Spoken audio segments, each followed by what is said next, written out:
네, 안녕하세요.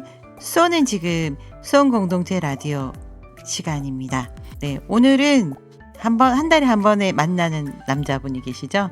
김홍익 감독의 영화보다 영화 같은 세상 이야기 시간입니다.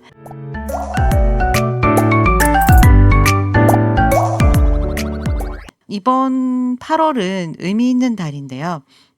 또 의미 있는 걸 준비해 오셨다고 하는데 김홍익 감독님, 네, 인사드리겠습니다. 안녕하세요. 네, 안녕하세요.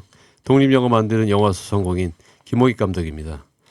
제가 지난 6월에 영화 스위트홈을 개봉했고 10월에 영화 안동을 개봉하고 11월에는 제1회 수원 역사 독립영화제를 열 영화 독립군 김홍익 감독입니다. 네, 반갑습니다. 바쁜 와중에 이렇게 시간 내주셔서 너무 감사드리고요. 이번에 아주 중요한 내용을 얘기하신다고 했는데 이번에는 어떤 주제로 얘기하실까요? 네, 이번 방송은 올해가 바로 을사늑약 120년, 광복 80주년 민해입니다. 바로 그 해를 기념하는 기념 방송이고요. 특히 오늘은 저와 함께 수원의 김진혁 국회의원님이 함께해 주셨습니다. 수원에서 일제 학살을 기억하며 항일을 기록하다라는 주제로 뜻깊은 역사 탐방을 하셨는데요. 제가 그 역사 탐방에도 함께했습니다. 네, 실제로 김준혁 국회의원님이 함께 하시는 건 아니고요. 국회의원님이 목소리로 인터뷰를 오늘 감독님이 해오셔서 목소리로 아마 함께 하실 것 같습니다. 아주 묵직하고 꼭 필요한 일을 특히 8월에 광복 80주년 8월에 해오셨다는 게 더 의미가 있는 것 같은데요. 언제 갔다 오셨다고요? 네, 사실 이틀 전에 방송 시점하고는 좀 다르겠지만 지난 일요일 날 제가 우리 의원님이 벌이고 있는 역사 탐방을 함께 했었습니다. 8월 10일 일요일 날 역사 탐방 다녀오셨군요. 네, 그렇습니다. 네, 그렇다면 이날 역사 탐방의 순서와 내용을 오늘 이야기해 주실 거죠? 네, 그렇습니다. 네, 어디 다녀오셨을까요? 실제로 이날 갔다 온 것은 네, 이정근 의사의 창의탑을 다녀왔고 네. 화성시 독립운동 기념관 그리고 수천리 교회 뭐 이런 곳을 역사 탐방을 위해서 다녀왔습니다. 그렇지만 사실 이곳은 수원 화성을 함께하는 곳 중에 역사 유적이기도 하지만 전반적인 수원에서 벌어졌던 3.1 만세 혁명에 대한 전반적인 이야기를 시작으로 전반적인 이야기를 좀 풀어드릴까 하고 있습니다. 네, 알겠습니다. 그러면 수원의 3.1 만세 혁명이 어디에서 벌어졌던가요? 네, 이 수원에서 벌어진 만세 혁명은 여러분들 너무 잘 아시는 그리고 너무 아름다운 곳에서 벌어졌습니다. 혹시 화성, 화옥문, 방어수리정 당연히 가보신 적 있죠? 그렇죠. 피크닉 가고 그렇죠. 얼마나 아름답습니까? 근데 바로 그곳에서 수원에 3.1 만세 혁명이 벌어진 곳이기도 합니다. 자, 오늘 저와 함께 이 수원에서 벌어졌던 다양한 역사 운동을 함께 해보실 텐데요. 실제로 우리에게는 이 손에 꼽히는 격렬한 투쟁의 모습을 수원의 화성, 화옥문, 방어수리정을 포함한 다양한 곳에서 이루어졌습니다. 그런데 사람들이 오해하는 것이 있습니다. 뭐냐면 적어도 수원에서는 비저항, 비폭력 저항을 하지 않았습니다. 무슨 말이냐면 만세 시위를 벌이던 무고한 동포를 죽인 일제 경찰을 처단하기도 했고요. 그들의 주재소에 불을 지르기도 했습니다. 가끔 사람들이 비저항, 비폭력을 무슨 영예로운 것처럼 얘기하는데 그것은 다시 생각해 봐야 할 것입니다. 자기 가족을 죽이고 자기 집을 불태우는 걸 보고도 비저항, 비폭력을 했다면 어떻게 생각하십니까? 간디를 생각하면 네. 또 좀, 네, 그렇습니다. 저는 비저항 비폭력주의라서. 네, 뭐 사실 그럴 수 있습니다. 그런 판단들은 본인에게 맡기지만 실제로 자신의 딸, 자신의 아내, 자기의 집이 불타는 것을 보고 가만히 있는다면 저는 이렇게 생각합니다. 미쳤거나 겁쟁이라고 생각합니다. 그거는 저항이 아니라 대응이겠죠. 대항이죠. 대항이고 대응이겠죠. 정당한 대응은 예, 대항이죠. 예. 바로 이렇게 끔찍한 상황이 사실 우리에게도 벌어질 뻔했습니다. 누구나 다 본 지난해 12월 3일 계엄이 발생할 수도 있었죠. 아니, 계엄이 발생했죠. 특수부대가 국회를 점거했고 국민들과도 직접 맞부딪혔죠. 그때 만약 특수부대가 발포를 했거나 민간이 죽기라도 했다면 우리 역사는 아마 몇십 년은 과거로 돌아갈 것이었고 어쩌면 돌이킬 수 없는 끔찍한 참상이 벌어졌겠죠. 비폭력 이야기를 하고 계셨는데요. 어 다시 생각해 보는 방금 말씀하시는 거 보니까 다시 생각해 보게 된 기회가 되긴 하네요. 네. 그때 상황이 우리가 한 말 당했던 일과 거의 유사했고 그리고 또 일제시대 당했던 일과 아주 똑같습니다.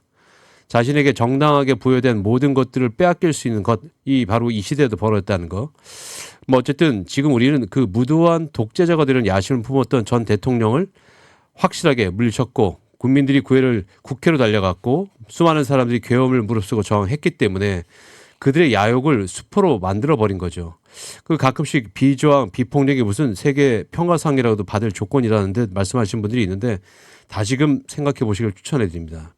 자, 어쨌든 수원은 전국의 항일 만세 운동 가운데서도 손에 꼽히는 격렬한 투쟁을 한 곳입니다. 그럴 수 있었던 이유가 있어요. 그게 뭔지 아실까요? 어 잘 잘 모르겠는데요. 뭐 때문에 그랬을까요? 실제로 이 독립운동을 할 때 가장 중요한 부분이 있는데 특히 수원에서는 신분이나 나이에 관계없이 모든 계층이 만세운동에 참여했을 뿐만 아니라 사전계획을 세워서 매우 조직적이고 공력적으로 독립의지를 펼쳐나갈 것입니다. 그만큼 수원에서는 3.1 만세혁명의 역사를 간직한 여러 유적지가 있습니다. 저는 제가 들은 이야기 중에 향화라고 해서 그 수원의 기생들이 음. 제일 처음 만세 음. 운동을 했다고 저는 그렇게 얼핏 들었던 것 음. 같거든요. 수원에 있는 기생들이 검진을 나왔다가 음흠. 그 화성인구 근처에서 그 병원이 있었거든요. 네. 그때 당시엔 화성인구를 허물고 병원이 있었어요. 네. 예, 검사하러 왔다가 그 만세 운동을 시작했다고 저는 그렇게 들어서 알고 너무 있어서 잘 알고 계시네요. 지금 연극도 향화라는 연극이 80년 진행되고 기념으로 있죠. 지금 준비하고 있죠.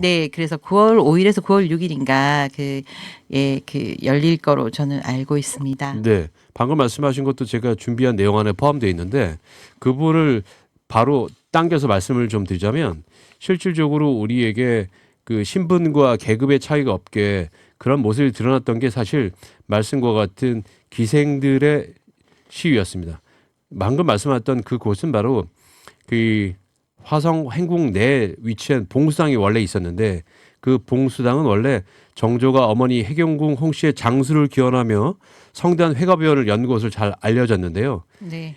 아까 말씀해 주셨던 그 병원이 들어갔던 이유는 우리 민족 정신을 말살하던 일제가 민족의 어리 깃든 화성 행궁을 무너뜨리고 거기에 식민지화를 돕기 위한 행정기구와 병원 등을 설치하면서 이런 치졸을 저지르는 겁니다. 그러니까 그곳에 봉수당에 궁전 안에 의원을 집어넣은 거죠. 그런데 1919년 3월 29일 자해의원으로 검진을 가던 기생들이 바로 그 자해의원 앞에서 만세 운동을 벌인 겁니다. 생각해 보십시오. 그 바로 앞에는 수원 경찰서가 있었고 총칼로 무장한 일본 경찰과 수비대가 가득했는데도 30명의 기생들은 거침없이 대한독립 만세를 외쳤습니다. 선두에 섰던 23살의 기생 김양화. 그 김양화는 일본 경찰에 붙잡혀서 6개월간의 옥고를 치렀습니다. 그리고 그때 서대문 형무소에서 옥고를 치르게 된 기생 김양화가 만난 사람이 바로 유관순 열사였습니다. 예. 그렇습니다. 3.1 운동을 주도했다는 이유로 여옥사 8호 감방에는 유관순, 신명춘, 신명철, 어윤희, 권애라, 신간빈, 임명혜, 김형아 등 7명의 독립운동가가 수감된 것이죠. 바로 이곳에서 10대부터 30대 여성이었던 이들은 옥중에서 노래를 만들어 부르며 공포를 달랬고 서로에게 용기를 불어넣었다고 합니다. 자, 그러면서 사실 우리 조금 전에 말씀 나눴던 가장 중요한 네. 노래 하나를 같이 부를까 합니다. 지금요. 그렇죠. 네, 노래 왜냐하면 듣고 올까요? 이 노래를 부르는 게 아주 깔끔하게 이어질 것 같습니다. 어떤 노래 신청하실 건가요? 네, 왜냐하면 그들 독립운동가가 같이 있었던 바로 여옥사 8호 감방의 이야기를 담은 8호 감방의 노래 안예은이 불렀습니다. 네. 그러면 그 안예은이 부른 8호 감방의 노래 듣고 다시 돌아오겠습니다. 네. 안예은이 부른 8호 감방의 노래. 너무 의미 있는 노래 잘 찾으셨네요. 여러분은 지금 수원 공동체 라디오 수원 FM 수원은 지금 김홍익 감독님과 함께하고 있습니다. 감독님 이제 저희 이제 노래 듣고 왔는데 또 어디로 가면 되나요? 네. 이제 떠날 곳은 바로 이정근 의사님이 묻혀 있는 창의탑, 그리고 화성시 독립운동 기념관, 수천리 교회를 방문한 건데요. 이 역사 탐방은 을사늑약 120년, 광복 80년 기념 방송을 위해서 수원의 김진혁 국회의원이 함께해 주셨습니다. 네, 함께하신 김준혁 국회의원님이 아주 뜻깊은 역사 탐방을 준비하셨는데 그 감독님이 그 기획 의도를 인터뷰해 오셨다고 하네요. 그 음성으로 직접 네, 기획 의도 들어보도록 하겠습니다.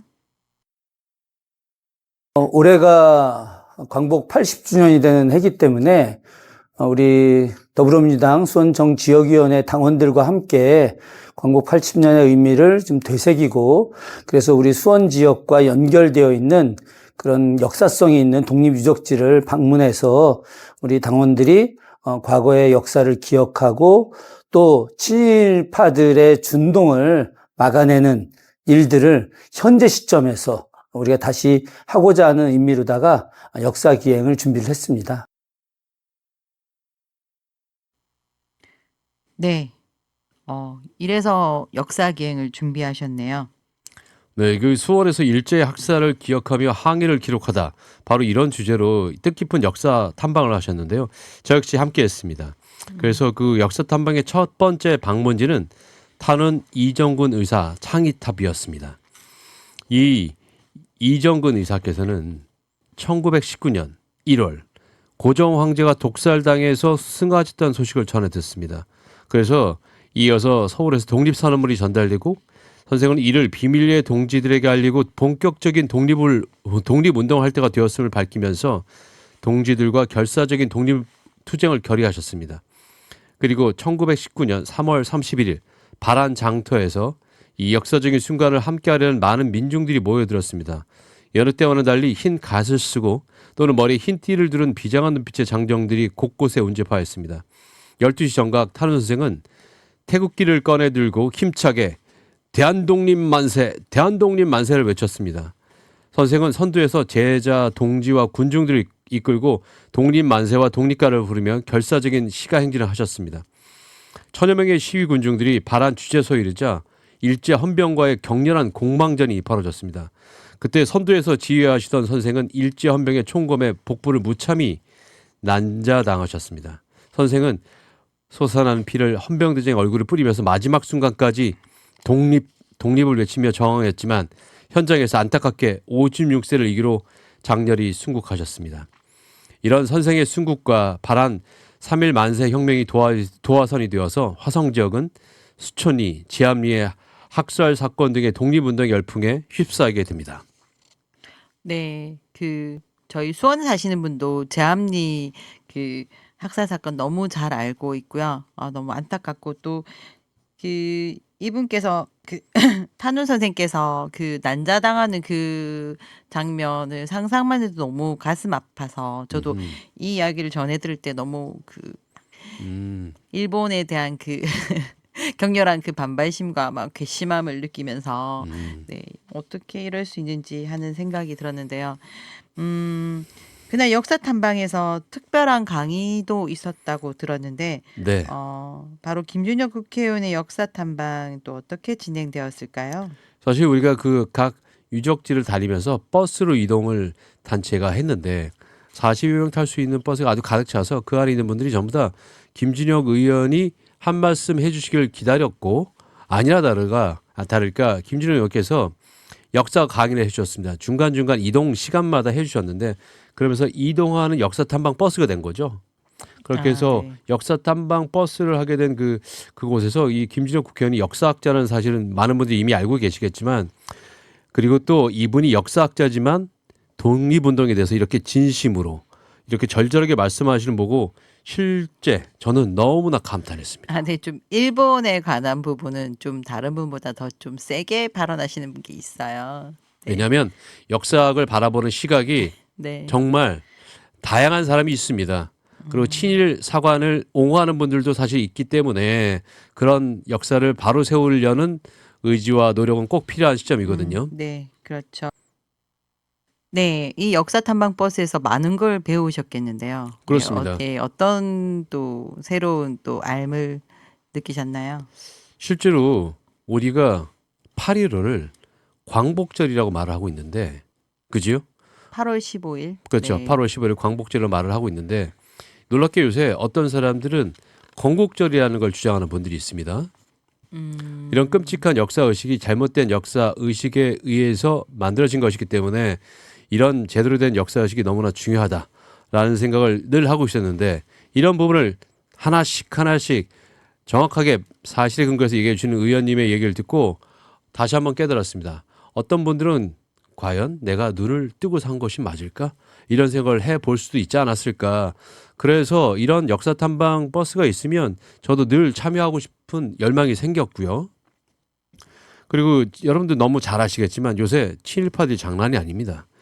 특히나 이재명 정부가 시작되면서 지금까지 친일 인사들 뭐 혹은 친일파라고 불렸던 세력들 이 사람들이 엄청난 위기의식을 느끼고 있습니다.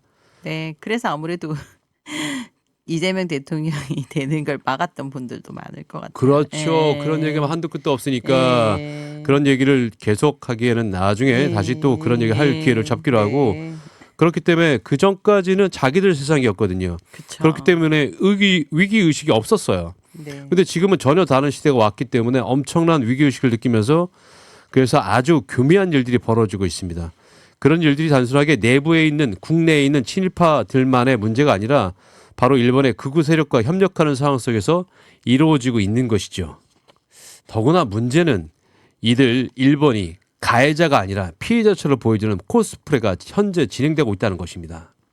네, 그렇군요. 네, 저희가 그 눈을 가리고 귀를 닫고 있었지 않나 싶은 생각이 간혹 들 때가 있어요. 작년에 더군다나 사도광산이 세계문화유산으로 등재됐다 소식 듣고 저 진짜 개탄을 금치 못했거든요. 여기가 사도광산이 어떤 곳입니까? 그죠? 바로 이런 부분인 거죠. 일본이 지금 전 세계 어마어마한 로비와 함께 사도광산을 세계 문화유산으로 증재를 시켰어요. 너무나 잘 아시겠지만 사도광산은 우리 조선인들이 끌려가서 엄청나게 많이 일했던 곳입니다. 그런데 그 엄청난 가혹한 땅이 세계 문화유산으로 등재되면서 많은 사람들이 오해하게 됩니다. 이곳이 바로 일본의 근대화의 고장이구나. 일본의 근대화와 세계화가 정말 좋은 영향을 주었구나. 이런 잘못된 오해가 불러일으킨 일을 벌이게 된 거죠. 네, 사실 이 사도광산을 문화유산으로 등재할 때 저희 나라가 저항을 했겠죠. 그래서 유엔에서는 여기서 어떤 희생이 있었는지 그걸 표기하라고 했다고 그래요. 등재되면서 그걸 조항을 걸었는데 그걸 지키지 않고도 아직까지 뻗대고 여기 조선인들의 노역으로 했다는 요거를 표기 안 하고 많이 노역을 했고 얼마나 돌아가셨고 하는 거에 대한 표기를 안 하고 있다고 하더라고요. 너무나 예상됐던 것이었습니다. 그들이 그걸 잘 지켰다면 일본이 아니죠. 그런데 당연히 지키지 않았고 그리고 아직도 유예하고 있습니다. 그뿐만 아니죠. 군함도가 또 있습니다. 네. 바로 이런 군함도 문제는 아주 중요한데 우리가 군함도 하는 이야기는 실제로 생긴 섬 자체의 형태가 군함처럼 생겼고 그 자그마한 군함에서 지옥섬이라고 불려주는 정말 많은 사람들이 죽어갔는데 바로 이것도 세계 문화유산이 됐죠. 저 사실 군함도에 대해서 영화를 보기 전에 잘 몰랐어요. 사실은. 그렇죠. 네, 그래서 영화를 본 이후에 그 심각성이나 또 일본의 만행을 알게 됐어요. 사실 대한민국 역사 시간에 그런 걸 가르치지 못하게 되니 모르는 게 아주 너무 안타까운 사실이죠. 사실 우리가 군함도 하는 것은 섬의 형태가 끔찍하게 군함처럼 생겼어요. 그리고 바로 그곳은 석탄 광산입니다. 근데 그곳에서 정말 많은 사람들이 잡혀갔고 징용에서 잡혀갔고 그곳에서 죽게 되는 경우가 많았습니다. 그러게요. 그런 사도광산이나 구남도 문제를 이렇게 국가적으로 막아서고 뭔가 이렇게 좀 항의하고 그렇게 했었는데 국가적으로 그걸 못했던 게 뭐 때문인가 하는 의구심이 항상 들더라고요. 그렇죠. 바로 그런 곳을 어떻게 세계 문화유산으로 등재할 수 있답니까? 바로 그렇죠. 그런 곳을 문화유산으로 올렸다는 것 자체가 너무나 끔찍한 일이고 그걸 가만히 내버려둘 수 없었겠죠. 역시 이런 얘기를 하시더라고요. 김진웅 의원님 역시 독일 본까지 날아가서 반대 시위를 준비했었는데 당시 대한민국 정부가 가지 못하겠답니다. 그 당시 나라에서 나라에서 막았다고요? 막았답니다. 네. 막았던 이유가 당시 백제 유적이었던 그러니까 공주, 부여, 익산에 있는 백제 유적이 세계 문화유산으로 등재 신청을 했는데 이것을 군함도와 맞바꾸자. 그런 말은 뭐냐면 당신들도 세계 문화유산이 되고 우리도 세계 문화유산이 될 수 있게 딜 아닌 딜을 한 거죠. 그게 협상할 수 있는 문제인가 하는 생각이 드는데요. 이게 말이 됩니까? 그렇죠. 이건 협상의 그런 포커스가 아닌 것 같은데. 그렇게 끔찍한 결정에 따라서 김진웅 의원이 실제로 그곳을 본으로 날아가지 못했고 어쨌든 그 이후에 이 군함도가 세계 문화유산으로 등재가 됐어요. 네, 지금 광복 80주년이 되는 이 시점에서 우리가 우리나라를 그때 잃었던 그 시절, 그 시간만이 문제가 아니라 아직도 진행되고 있는 일본의 만행과 야욕을 저희가 저지하지 못하고 있다는 게 개탄스럽네요. 실제로 세계 국제 정세는 언제든 각각의 나라는 무조건 자신들의 국익을 우선으로 합니다. 그런데 약수하고 저 변방의 나라의 의견 따위 돌아보지도 않죠. 바로 그럴 때 아주 끔찍한 일이 발생됐습니다. 바로 2009년 2009년에는 어떤 일이 또 벌어졌죠? 전 세계인의 뇌리 속에 꽝 박히는 원폭이 투하된 해입니다. 히로시마 원자 폭탄. 네. 히로시마 원자 폭탄, 나카사키 원자 폭탄. 바로 1945년 8월 6일, 8월 9일 3일 차이로 폭탄이 떨어졌습니다. 그리고 며칠 뒤에 이제 광복을 맞은 건데 실제로 놀라운 것은 뭐냐면 바로 이런 히로시마 원자 폭탄이 떨어진 바로 그 자리에 일본이 평화공원이라고 하는 이름으로 그 평화공원을 세계 문화유산으로 등재시켰습니다. 그러니까 일본은 자기네들이 2차 세계대전을 일으키면서 엄청난 사람들을 학살한 내용을 감췄습니다. 우리 조선에서 수많은 사람들을 학살하고 우리 문명을 파괴하고 우리의 재정적 기반을 파괴한 이것에 대해서는 일체 이야기하지 않고 오히려 자기들이 히로시마에 떨어진 원자폭탄 리틀보이에 의해서 많은 인명이 살상되었다라고 하는 것을 부각시키면서 피해자인 척하는 것이죠. 그래서 세계인들이 헷갈리는 것입니다. 오히려 원자폭탄은 일본 사람들이 희생된 것 때문에 일본 사람들이 2차 세계대전을 일으켜서 엄청난 전 세계에 피해를 준 것을 생각하지 않게 되는 거죠. 요새 애들 말로 약간 물타기 물타기? 이런 느낌이 드네요. 물타기 맞고요. 근데 어떻게 가해자가 피해자가 될 수 있냐고요. 그러게요. 이렇게 가해자가 피해자가 되는 이런 놀라운 코스프레 정말 끔찍한데 혹시 이런 질문 들어보셨나요? 네. 왜 히로시마일까? 왜 나가사키였을까? 왜 이 두 곳이 원폭이 투하됐을까? 이런 생각 해보신 적이 있으실까요? 히로시마에 군수공장이 있었나요? 실제로 방금 말씀하신 수많은 이유들이 있습니다만 히로시마, 나가사키가 원폭이 투하되기에 적합한 지역인 가장 중요한 요소가 있었습니다. 뭐가 그게 바로 뭐냐면 히로시마에 원자 폭탄이 떨어졌을 때 그때 돌아가신 우리 조선인들이 대략 몇만 명인지 아십니까? 한 10,000명? 10,000명? 이 당시 죽은 분들이 14만 명인데 그중에 30% 육박하는 4만 명이 조선인이었어요. 이 중에 군인은 4만 명이 아닌 2만 명밖에 안 됐습니다. 근데 왜 민간인이 더 많은데 거기에 그렇죠. 폭탄을 터뜨렸나요? 충격적이죠. 바로 이런 이유. 바로 이렇게 그곳에서는 조선에서 일본으로 건너간 많은 사람들, 특히 돈을 벌기 위해서 신분을 숨기기 위해서 또는 일본 땅 안에 독립운동을 하기 위해서 가신 분들이 굉장히 많았어요. 그분들이 거의 대부분 어디에 있었냐? 바로 히로시마에 있었습니다. 나가사키에 있었습니다. 왜 그럼 그곳에 있었냐? 그곳이 바로 일본에서 가장 못 사는 지역이었기도 했다고 합니다. 제일 못 사는 지역에 일부러 미국이 떨어뜨렸다고요? 가장 못 사는 지역에 조선인들이 가장 많이 갔고 조선인들의 미국이 조선인이 많이 사는 걸 알고 거기 떨어뜨린 건 아니겠죠? 바로 그런 의심을 하는 분들이 아주 많아요. 아, 그래요. 일본에 있는 다양한 역사학자들이 그런 것들을 검증해내고 있다고 합니다. 네. 8.15 광복절 이야기 하다가 갑자기 왜 히로시마 폭탄 이야기지? 원자 폭탄 이야기지 하고 의아해하실 분도 있는데 저희가 히로시마 원자 폭탄을 이야기하는 이유가 따로 있잖아요. 네, 그렇습니다. 실제로 우리 대한 강복군이 사실 광복일 이후 딱 4일 후에 국내 침공하기로 약속을 하고 모든 계획을 세웠는데 어쨌건 1945년 8월 6일 놀랍게도 오전 08시 15분 마치 8.15의 08시 15분에 폭탄이 터졌습니다. 그로 인해서 13만 명의 엄청나게 많은 사람이 죽었고 이 중에 조선인들이 4만 명, 전체 중에 30%를 육박했던 사람들이 조선인이었습니다. 이렇게 끔찍한 원폭 투하 두 번에 의해서 일본은 항복을 하게 되었죠.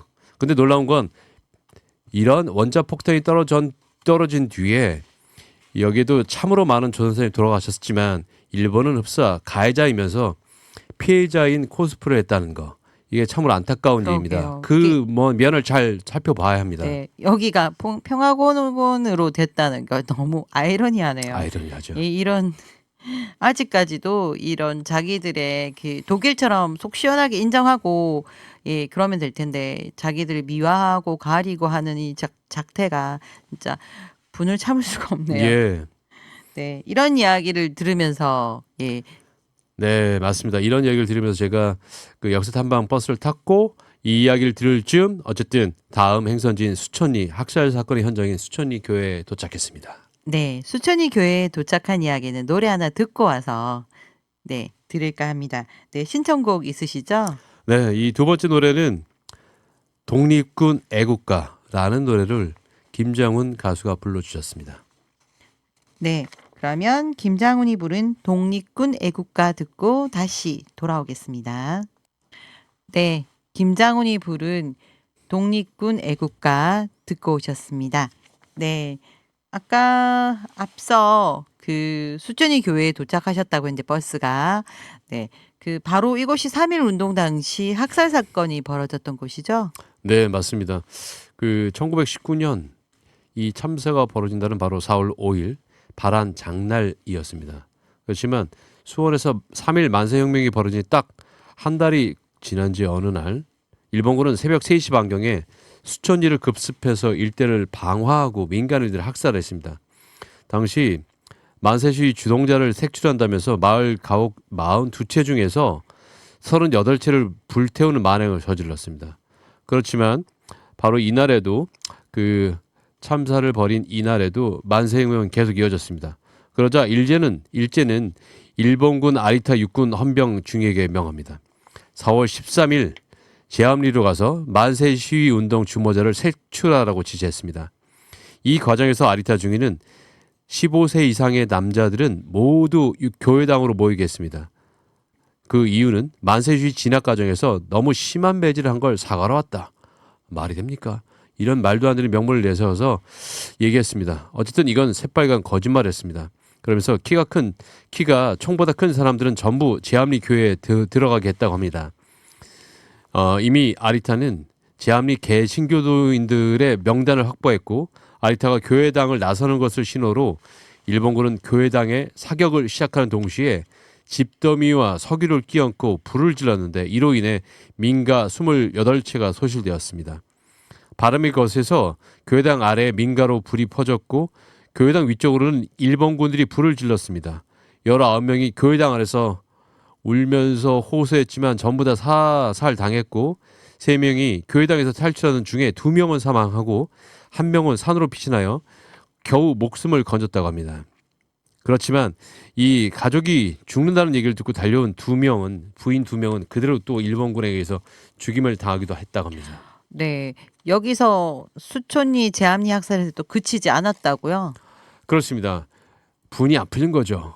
누가 살아나갔다고 하니까 이들은 바로 그 지역 주변에 천도교 지도자였던 김옥렬의 일가족 6명도 살아있습니다. 당시 사람들 대부분 천도교도인들이었기 때문에 기독교, 천주교가 아닌 천도교도들이어서 지역 지도자를 찾아서 죽인 거죠.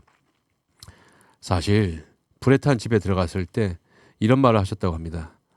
이게 네 뼈다구인지 내 뼈다구인지 모르겠고 라는 말이 나올 정도로 말들은 참혹한 그 참혹 자체였다 합니다. 어쨌건 네. 얼마나 이 학살로 돌아가셨나요? 네, 이 양일간 제암리 교회에서 23명, 고주리에서 6명 이렇게 학살당했습니다. 아, 저는 이런 이야기 들을 때마다 네. 살이 떨리는 그런 분함을 느끼거든요. 분개할 수밖에 없죠. 살이 네. 떨리죠. 자신의 가족의 눈앞에서 불타 죽고 총에 맞아 죽었다는 걸 생각해 보십시오. 정말 분개하지 않을 수 없습니다. 그런데 바로 이렇게 끔찍한 일제 만행을 우리는 못했는데 네. 전 세계인에게 알린 사람이 있었어요. 누가 알렸을까요? 스코필드 박사 들어보셨습니까? 네네. 우리나라 이름은 석고필이라는 네네, 이름으로 네. 개명까지 너무 하시던 잘 알죠. 너무나 유명하시고 세브란스 네. 병원의 의사이기도 했던 이분이 네. 우리의 참상을 세계에 알려주셨습니다. 이분은 사실 수원까지 기차 타고 내려와서 거기서 자전거를 빌려 타고 여기까지 달려온 거예요. 아, 자전거 타고 달려왔는데 처음에는 수천리 참상을 듣고 그곳을 방문하기 위해서 갔는데 그거보다 더 끔찍한 제암리가 있다는 얘기를 듣고 그것도 방문하신 거죠. 전 세계인들이 봤던 모든 사진은 그분이 여기 와서 소식을 듣고 제암리를 갔기 때문에 찍힌 거고 네. 그로 인해서 알 수 있었던 겁니다. 그래서 전 세계에 퍼진 거네요. 그렇습니다. 그렇습니다. 아, 네. 일제에 의해서 이렇게 우리 민중들이 엄청나게 많은 살상을 당했는데요. 바로 이런 것을 기록하라고, 네. 수원에도 또 다양한 역사 박물관이 있고, 이번에 또 화성에도 어떤 박물관이 생겼죠? 네. 이렇게 역사적으로 꼭 기억하고 보존해야 될 증거들 이런 것들을 잘 보존해야 합니다. 실제로 수원에는 수원 박물관에서 이런 일을 하고 있고 네. 수원 주변에 있는 다양한 독립운동가들을 기리는 작업을 하고 있고 그리고 또 화성시 독립운동 기념관에는 제암리 수천리에 벌였던 끔찍한 만행을 아주 그대로 남겨놨던 그런 사진과 유물들이 있습니다. 그리고 이런 곳에서 광복 80년 기념 전시회가 지금 많이 열리고 있다고 합니다. 네. 또 우리 수원에서 활동하셨던 또 33인 중에 김세한 선생님이 있잖아요. 예. 네, 지금 수원 박물관에서 김세한 선생님 특별 전시도 있으니까 네, 강복 80주년을 맞이해서 가보시면 좋을 것 같습니다. 바로 그 수원 박물관 그리고 또 화성시에 있는 그 독립운동 기념관 이런 곳은 가족들끼리 아이들을 데리고 꼭 한번 들러보시길 기대하겠습니다.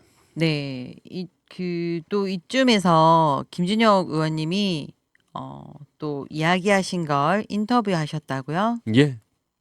네, 잠시 또 인터뷰 듣고 저희 다시 돌아올게요. 특히나 이제 제암리에 갔었을 때 많은 분들이 이제 학살을 당하지 않았겠습니까? 일제 강점기 시절에 일본은 자기네들의 이익을 위해서 우리 조선 민중들을 철저하게 짓밟았습니다. 이런 일들이 단순하게 일제 강점기만 있는 것이 아니라 해방 이후에도 독재 정권들, 바로 친일을 기반으로 하는 독재 정권들이 자신들의 기득권을 유지하기 위해서 우리 수많은 민초들을 짓밟아 왔거든요. 이런 부분들은 민주주의 발전에 악행이 되는 것이고 그로 인해서 우리가 더욱더 발전할 수 없게 되는 것입니다. 저희는 이번 그 유적지를 통해서 거꾸로 100년 뒤에 현실인 오늘 대한민국에서 우리 민주주의를 발전시키고 남북의 화해와 협력을 이룰 수 있는 기반을 마련하는 어떤 정신과 육체의 훈련을 좀 하는 것, 이것이 오늘 기행에서 더욱더 중요한 것이 아닌가 생각을 합니다. 네, 김준혁 의원님의 인터뷰 들으시면서 만감이 교차하시는 표정이던데 어떤 생각이 드셨나요? 네, 사실 지금 우리는 역사상 가장 끔찍한 역사적 순간을 겪었습니다. 당연히 2024년 12.3 경험이 바로 그것인데요.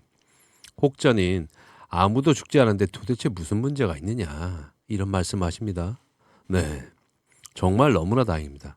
그렇지만 그렇게 아무도 죽지 않게 된 것은 그런 범죄를 저지른 자들이 계획한 것이 아닙니다. 수많은 사람을 체포, 구금, 살인을 하려고 했던 증거가 속속들이 드러나고 있지 않습니까? 그런 끔찍한 만행을 저지른 것은 그들이 아니라 그런 끔찍한 만행을 저지한 것은 그들이 아니라 국민들이었습니다.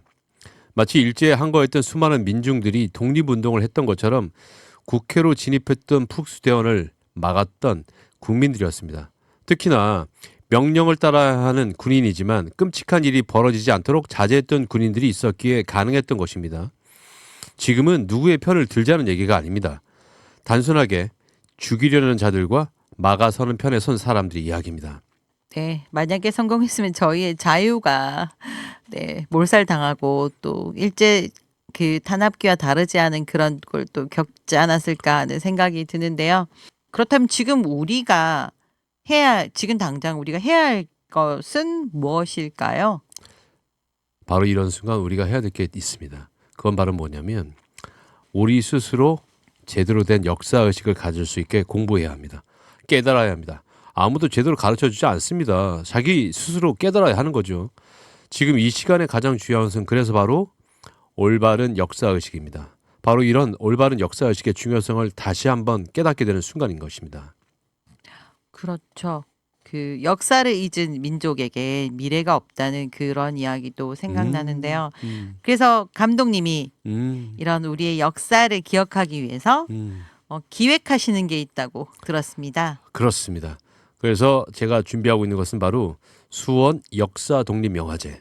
수원에서 열리는 독립영화제지만 특히나 역사성 있는 영화를 특별히 초대하는 영화제입니다.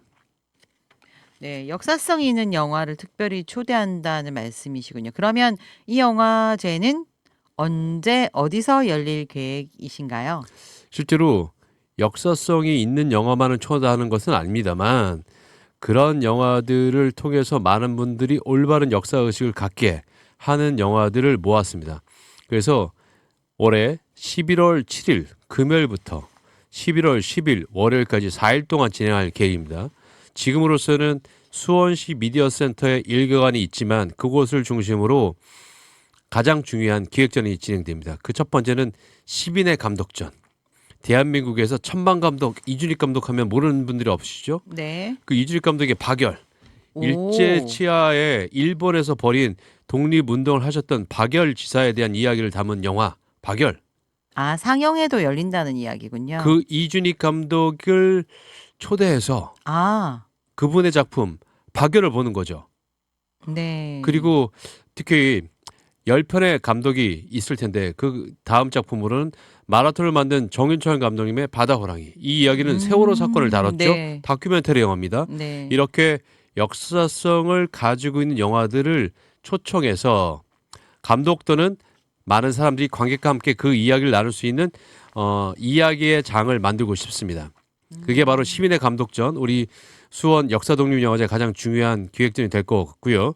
그리고 이어서 크게는 단편 영화 부분과 AI 단편 영화 부분이 있습니다. 사실은 네. 아주 수많은 후배라고 할 수 있죠. 장편을 만들기 전에 단편, 초단편을 만드는 수많은 분들이 있는데 그분들의 재능과 끼 그리고 또 그분들의 상상력을 발휘할 수 있는 것을 단편 영화 부분에 모으고 그리고 또 우리가 제작비가 많이 들어갈 수 있는 걸 요새 AI라는 특별한 기술을 통해서 만들 수 있잖아요. 네. 이를테면 우리가 갖고 있는 역사의 현장을 갖고 있는 사진 한 장 네. 하나만으로도 움직일 수 있는 영상을 만들 수 있기 때문에 AI 단편 영화 부분이 특별히 기대되고 있습니다.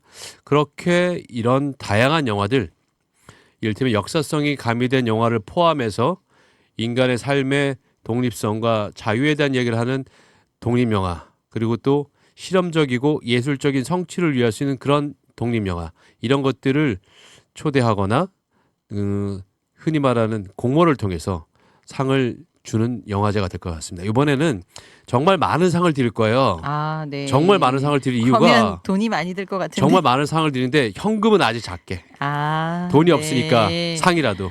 그래서 영화제 앞서서 기금을 받고 계시다고요. 아, 네. 사실 우리가 이 많은 분들의 힘이 좀 필요한 시점입니다. 예전에 독립 자금을 모아주는 모금 행사처럼 우리 수원 역사 독립영화제는 많은 분들의 후원을 통해서 이뤄질 예정입니다. 이런 의미 있는 영화제를 수원 시민을 포함해서 많은 분들의 참여를 요청드리는데요. 실제로 영화제에 앞서 기금을 후원받고 싶습니다. 여러분들이 그 기금을 후원해 주겠다. 이런 독립 자금을 보내주겠다라고 생각하시면 네이버 스토어에서 네이버가 아니라 네이버 안에 네이버 스토어를 검색하셔서 그곳에서 수원 역사 독립 영화제를 검색하신다. 그러면 바로 영화제 예매권을 발매하고 있습니다. 그러니까 네이버 스토어에서 수원 역사 독립 영화제를 검색하시고 거기에서 영화제 예매권을 구매하시는 거죠. 아, 네. 그럼 그 예매권이 1만 원이라고요? 그렇습니다. 1만 원이면 아까 말씀하신 그 감독전을 볼 수 있나요? 감독전을 포함한 모든 영화를 기본적으로 영화 상영 시간이 대부분 다 90분에서 120분 미만이니까 장편 영화 기준으로 한 편의 영화를 볼 수 있는 비용을 10,000원으로 결정했고요. 아, 한 편당 만 한 원. 편. 한 편당. 그렇습니다. 네. 근데 단편 영화 같은 경우는 그게 만약 뭐 짧고 긴 게 다양하지만 만약 10분짜리면 10편 정도 모아야 100분이니 10편을 모아서 장편 영화 기준으로 만들고 그 영화가 끝나면 상영의 이후에 관객과의 대화를 꼭 할 예정입니다. 갑자기 생각났어요. 부산국제영화제처럼 음흠. 그런 영화들을 10인의 감독전을 하면 그거를 이렇게 예매권을 각 영화마다 음흠. 구입해서 네. 벌써 네이버 스토어 오픈됐나요? 네이버 스토어 무조건 오픈했고요. 아, 네. 그러니까 이 영화제에 아직 그 공식적으로 초청될 모든 작품이 리스트업이 완벽하게 딱 구비되어 있지는 않습니다만 네. 영화제에 예매를 해주시면 잠시 후에 어떤 영화가 선택되고 나 자신이 볼 수 있는 영화들을 예매하는 걸 정확하게 지정할 수가 있습니다. 그렇게 해서 네. 그 영화를 선정해서 볼 수 있게 되어죠. 그러니까 영화표를 예매한다는 것입니다. 영화표 예매가 수원 독립영화제에 기금이 된다는 거군요. 미리 예매해 주시면. 그렇죠. 네, 많이 예매해 주시기 바라고요. 또 시민들이 자신을 포함해서 아이들, 가족과 함께 볼 수 있는 의미 있는 영화제가 될 것 같습니다. 수원 역사 독립영화제 예매권 많이 구매해 주시기 바라고요. 이 영화제에 또 행정적인 지원이나 이렇게 열릴 수 있도록 도움을 주시기로 한 분들이 있죠. 실제로 아주 많은 분들이 필요로 합니다. 어떤 의미냐면 저희 영화제를 함께 하실 수 있는 분은 우리 수원 시민분뿐만 아니라 많은 분들을 모실 건데 이를테면 영화제를 진행할 때 집행위원님들 그리고 또 자문위원님들 그리고 또 그 봉사하실 수 있는 분들 이런 분들을 초대하고 모으려고 진행하고 있어요. 그렇기 때문에 수원 마을 미디어 연합회 안에 있는 많은 분들의 그분들의 지지와 참여를 또 요청드리고 싶습니다. 네. 그런 분들에게는 제가 개별적인 연락이나 다양한 네. 어떤 수원 행사를 위해서 함께 할 수 있도록 계속 연락을 드릴 테고요. 네. 그런 분들이 함께 해주셔야만 자립할 수 있는 영화제가 만들어져야만 좌지우지 흔들리지 않게 그럴 수 있게 굳건한 영화제가 만들어질 거라고 믿습니다. 네. 네이버 스토어에서 수원 독립영화제? 네이버 맞나요? 스토어에서 네이버 스토어에서 수원 역사 독립영화제. 네, 죄송합니다. 네, 네이버 스토어에서 수원 역사 독립영화제 검색하셔서 꼭 예매권을 구매해 주시는 게 우리 역사를 기억할 수 있는 앞으로의 미래를 또 발전시킬 수 있는 힘이 된다고 생각하시고 예매권 구매 부탁드립니다. 네. 특별히 주의하실 거 있습니다. 네. 한 장만 구입할 필요가 없다. 네. 저희 부산국제영화제처럼 그 10인의 감독 초대전이 있으니까 각 영화마다 마음에 드시는 영화 있으면 이거 봐야겠다. 극장에서 봐야겠다. 예전의 영화이지만 이건 극장에서 봐야 의미가 있는 영화들이 있잖아요. 그런 영화를 예매하시면 네, 바로 수원 역사 독립영화제에 밑거름이 된다는 거 잊지 마시고요. 그렇습니다. 네. 수원에서 열리지만 네. 수원 시민뿐만 아니라 누구나 참여할 수 네, 있죠. 누구나 참여 가능하시니까 국민들이 역사를 바로 알 수 있는 밑거름이 되도록 예매권 예매 꼭 부탁드립니다. 그러면서 놓치면 안 될 게 있는 게 네. 영화제 기간 안에 네. 영화를 상영한 뒤에 꼭 관객과의 대화를 할 생각이에요. 그 영화에 대해서 아. 항상 얘기를 영화만 보고 끝이 나는 게 아니라 네. 2시간 영화를 봤다. 그러면 1시간 정도는 관객과 얘기를 하는 거죠. 1시간이나요? 1시간 정도 충분하게 얘기를 해서 이 영화에 대한 얘기뿐만 아니라 역사에 대한 내용이든 무슨 얘기든 함께 나누는 거죠. 거기는 감독이 나올 수 있고 배우가 나올 수 있고 아니면 그걸 좋아하는 분들이 나와서 그런 얘기를 할 수 있겠죠. 배우가 나오면 좋을 것 같아요. 멋진 혹시 구남도나 뭐 이런 멋진? 거는 나오지 않나요? 영화제에 제가 한 번 더 초대되면 좋을 약속해드릴 것 수 같아요. 약속할 수 있습니다. 네. 그 감독님이나 배우가 아니더라도 네. 큰 배너는 만들어 드리겠습니다. 네, 어쨌든 수원 역사 독립 영화제 예, 역사 독립 영화제 1회니까 제1회 예, 1회니까 부족한 부분도 많고 네, 필요한 부분도 많고 그럴 테니까 여러분이 네, 독립운동을 생각하신다는 독립운동까지 마음으로 함께 네, 참여해 한다는 주시길 마음으로 바라겠습니다. 네, 함께 자원봉사도 해주시면 좋고 예매권 구매 꼭 부탁드리고요. 우리가 이렇게 8.15 광복 80주년을 맞이해서 특별히 김호익 감독님의 영화보다 더 영화 같은 이야기 저희 오늘 나누고 있는데요. 사실 저희 일제강점기에 그리고 독립운동에 관한 많은 영화들이 사실 실화인데 너무 저게 영화였으면 좋겠다는 그런 영화들이 영화로 통해서 저희가 또 많이 만들어졌었잖아요. 다시는 이런 영화 같은 현실이 이루어지지 않게 저희의 역사에 대해서 그 역사 의식을 가지고 또 우리의 역사를 바로 바라볼 수 있는 직시할 수 있는 그런 눈을 감지 않고 귀를 막지 않고 네, 바라볼 수 있는 그런 네, 사람들이 시민들이 국민들이 됐으면 좋겠다는 생각이 드네요. 오늘 함께 하신 소감 이야기해 주시죠. 네, 우리가 지금 이 시간을 살아가는 모든 것은 사실 과거로부터 왔습니다. 어떤 것은 부끄럽고 어떤 것은 인정하기 싫고 어떤 것은 정말 끔찍해서 지워버리고 싶은 것들이 있습니다. 하지만 역사는 그렇더라도 지워버릴 수가 없습니다. 이미 남아있는 것이죠. 그렇지만 과거는 이미 지난 일입니다. 되돌릴 수가 없습니다. 가장 중요한 것은 딱 하나, 그때와 같은 잘못과 실수를 되풀이하지 말라는 것이죠. 그때의 교훈을 역사를 통해서 꼭 깨달아야 합니다. 더는 내 가족이 죽거나 내 집이 불타는 일이 생기지 않겠지. 이것은 바램이고 망상입니다. 당장 이 나라에서 그런 위기 상황이 발생되어서 국난이 발생되면 바로 젊은 여러분들은 바로 군복을 입고 전쟁을 나가야 합니다. 바로 시선을 돌려 세계를 바라보면 이런 끔찍한 참상에 빠진 나라를 쉽게 볼 수 있습니다. 최근 이스라엘에 의해서 팔레스타인 가자 지구에 봉인되고 먹을 것도 마실 것도 의약품도 없이 굶어 죽거나 병으로 죽는 아이들과 여자들의 끔찍한 참상을 살펴보십시오. 지금도 그런 사람들과 연대하는 사람들이 매주 토요일마다 팔레스타인인들과 연대하는 사람들의 이름하에 세계기구에 호소하고 있습니다. 어쩌면 이런 분들은 우리가 일제에 의해 끔찍한 참상을 겪었을 때 우리 현실을 세계에 호소하고 알렸던 스코필드들입니다. 이 나라의 주인인 여러분들이 어떤 미래를 갖게 될지는 지난 과거를 어떻게 배우고 깨달았는지에 따라 달렸습니다. 여러분, 과거를 역사를 통해 미래를 열어나가시길 바랍니다. 네, 오늘 의미 있는 이야기들 너무 감사드리고요. 마지막 곡 신청 어떤 곡으로 신청하실 거죠? 네, 많은 곡 찾아봤는데 이 곡 참 감성적이고 여러분들의 마음을 위로해 줄 수 있을 것 같습니다. 심규선 님이 부른 아라리 듣고 싶습니다. 네, 마지막 곡으로 심규선이 부른 아라리 들려드리면서 수호는 지금 김호익 감독과 함께한 영화보다 더 영화 같은 이야기 네, 오늘 이 시간 마무리하도록 하겠습니다. 수원 공동체 라디오 수원 FM 수호는 지금 이경남 김호익이었습니다. 감사합니다.